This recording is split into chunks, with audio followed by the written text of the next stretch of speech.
Hello everyone and thanks for coming back to the channel. Today we're taking a look at the Tomo Quads Baby Evo 2. If you have something like this, you put those parts right in here. Or like this, or like this, or like this. You get the picture. For mine I use the Happy Model 1102 9000 kV motors, TBS 40mm props, the Happy Model all-in-one flight controller ESC version 3. See, there's the camera connector, as well as the camera that comes with the Happy Model Mobula 7. If you use this battery holder, these batteries will all fit. Or if you use a smaller one, typical 1S batteries will fit as well. The kit with the 1S battery holder weighs 12.53 grams, and the kit with the 2S single battery holder weighs 12.71 grams. As I built mine with the 2S battery holder, it weighs 42.3 grams. With the battery that I flew it with, it weighs just under 60 grams. Motor post for motor post looks like it's 85 millimeters. Single bottom plate is 2 millimeters thick. So let's start with the fact that I'm finally running Betaflight 4.1. Didn't change the filters, didn't change the PIDs, put in my rates, let it go fly.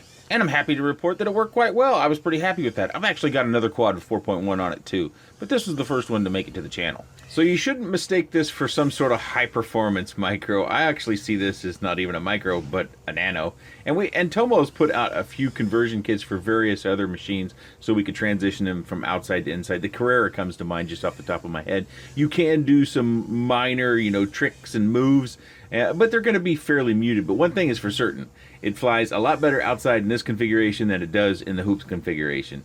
I had a lot of fun, and this isn't necessarily my typical format where I try to race around. I was just actually kind of flying this. My son was out mowing the lawn. As you can see, he didn't do a very good job getting leaves around the swing set there, but I was just kind of killing some time while he was doing the front. I was going to have him come out back and do a little bit more mowing. But when I fly something this small, there's something about it.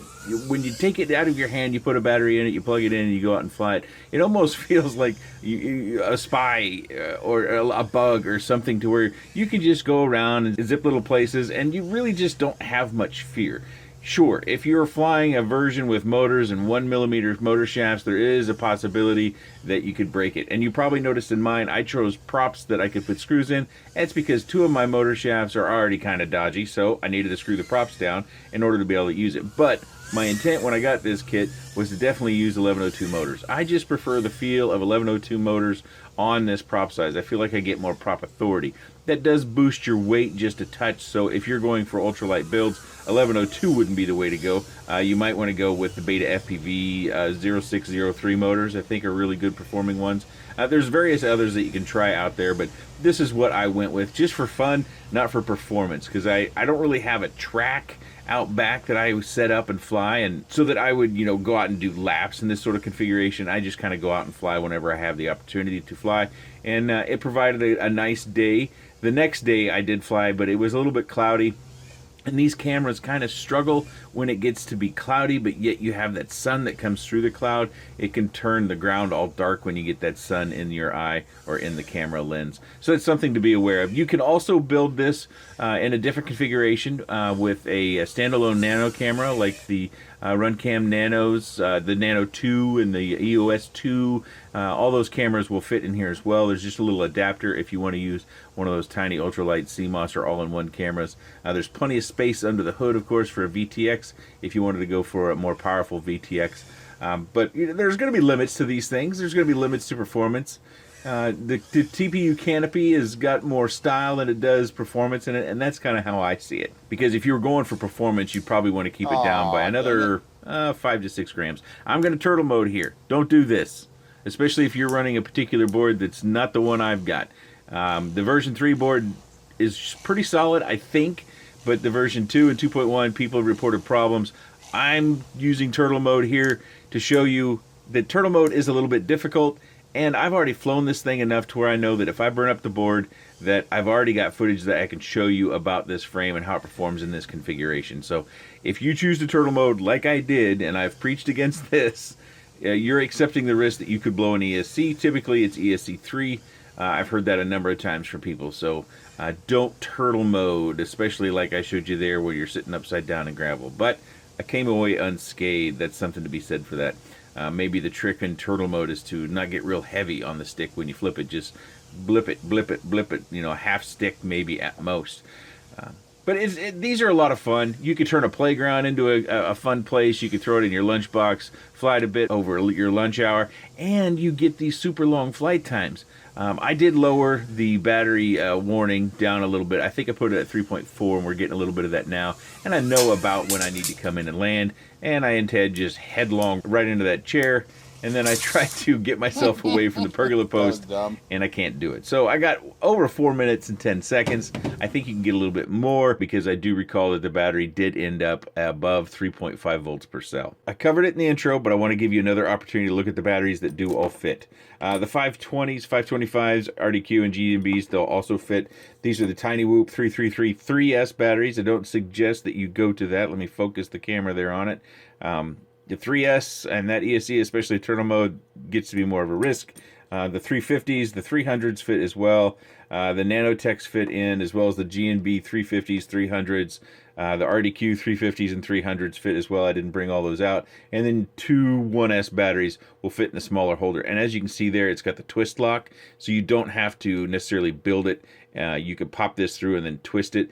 Yeah, there is a little bit of a finesse to that, but you can get the battery holder in there and out. If you wanted to print off a bunch of these and just have batteries to go, you could pop them in there and twist them in to secure them. I didn't do that, but you can. Now, I believe I mentioned it, but I built it upside down, and I kind of thought it was funny. I had it all set up, put it together, made sure my motors were assigned properly and my props were spinning, and I did do props out. And then I got to looking at it, I was like, oh boy, I should have mounted it the right way. That's one of the many things that makes me a professional non-YouTube reviewer. So we have holes for our sockets on our connectors. We've got a hole back here for the USB port right down in there. Nice big hole, so it shouldn't cause you any problems. Of course, you know, like I said, there's still plenty of room in here. And even if you had it upside down like I did, which makes USB access, which I didn't actually need USB access after I got it set up. But if you mounted it this way, it would make it a little bit of a pain. There is no USB access up here. He didn't design it that way, and it's designed down there. You could also, if you notice there, run a 16 by 16 stack if that were to be something you wanted to do. I mentioned that you could run a different camera. See the two holes right back here. Hopefully you can see those. So you have options for the nano cameras, the Runcam Nano 2s, the Foxeer Predator Nano 2, the EOS 2, whatever nano camera you fancy. You could probably even throw in an HD. And you can't quite run any bigger props. I think it's Beta FPV that's got some 48mm props, but I don't think those will clear, especially if you have a screw in there.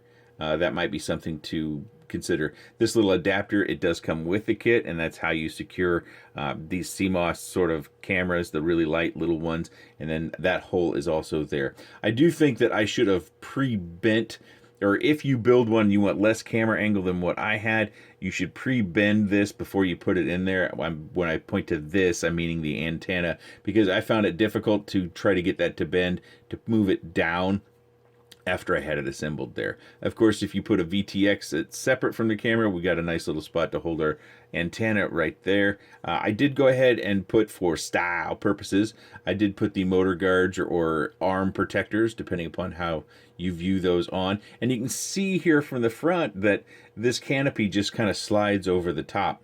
And we've got this groove that does notch in there.